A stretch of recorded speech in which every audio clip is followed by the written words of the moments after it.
నువ్వు నమ్ముకున్న పనిని ఎవరో హేళన చేశారని ఆపేయకు. ఆ పనిని మొదలుపెట్టు. ఎందుకంటే ఆ పని నిన్ను ఒకరోజు రాజుని చేస్తుంది.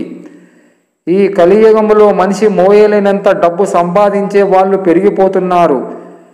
కానీ కాటికి మోయవలసిన నలుగురిని సంపాదించే వాళ్ళు తగ్గిపోతున్నారు.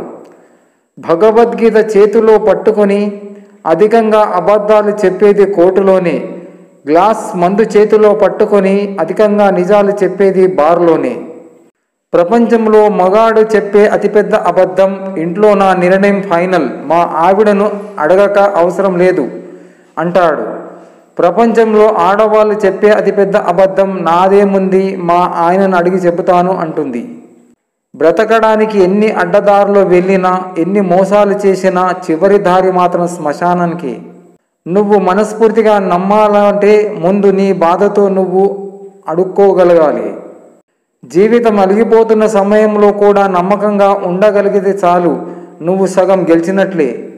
సమాజంలో బ్రతకాలంటే డబ్బో పేరో కాదు కావలసినంత స్వార్థం, అవసరానికి ఒక ముసుగు ఉంటే చాలు.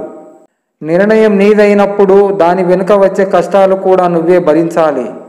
మెదడుకు మంచి చెడు తెలియదు. అన్ని రకాల ఆలోచనలు ఇస్తుంది. అందులోంచి ఎంచుకునే విజ్ఞత నీదే. లైఫ్లో వదిలి వెళ్ళిన వాళ్ళ గురించి ఆలోచించకు. జీవితంలో ఉన్న వాళ్ళు శాశ్వతం అని భావించకు. ఎవరో వచ్చి నీ బాధను అర్థం చేసుకుంటారని ఊహించకు. నీకు నువ్వే ధైర్యంగా ఉండాలి. నీకు నువ్వే తోడుగా నిలబడాలి.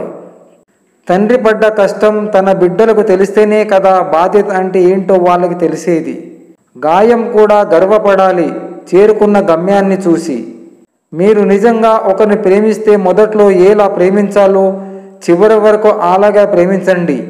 ఎందుకంటే మీ యొక్క చిన్న మార్పు కూడా మిమ్మల్ని ప్రేమించే వాళ్ళకి చాలా బాధను కలిగిస్తుంది. అవమానం జరిగే చోట నేర్చుకోవాల్సింది తిరిగి నిలబడే ధైర్యాన్ని, అంతేకాని తిరిగి అవమానించే గుణాన్ని కాదు. జీవన రేఖ, నా మాటలు నమ్మితే మీకు సంతోషం లేకుండా చేస్తానని ఈర్ష్య అంటుంది. నేనుంటే శాంతి లోపలకు రాలేదు. నీవు నిశ్చితంగా ఉండవచ్చని కోపం కూస్తుంది. నేను వెళ్ళిన చోట ఆనందం తన అస్తిత్వాన్ని కోల్పోతుందని అసూయ అంటుంది. నేను వస్తే ఇక దయకు దారి దిక్కులు ఉండవని దీటుగా ద్వేషం అంటుంది. 10 అంతస్తుల వరకు పదిలంగా తీసుకెళ్లి అక్కడ నుండి అమాంతంగా పడగొడతా అని అహంకారం అంటుంది. తెలియకుండానే చొరబడతారు ఈ టక్కరి దొంగలు. మీ సంతోషాల ఖజానాన్ని ఖాళీ చేసేసి మిమ్మల్ని ఒంటరిని చేసి గాలికి వదిలి వెళ్ళవు. అందుకే భగవంతుడు ఇలా అంటాడు, మధురమైన పిల్లలు మీరు ఎలా ఆలోచిస్తే అదే విధంగా అవుతారు. కనుక ఆలోచనలు సవ్యంగా ఉంటేనే ఆచరించండి. ఎప్పుడు ఎవరైతే శ్రీరామ్ శ్రీరామ్ అని జపిస్తుంటారో వారికి ఎటువంటి సందేహము లేకుండా విజయం, మోక్షం, ఆనందం లభిస్తాయి. జై శ్రీరామ్.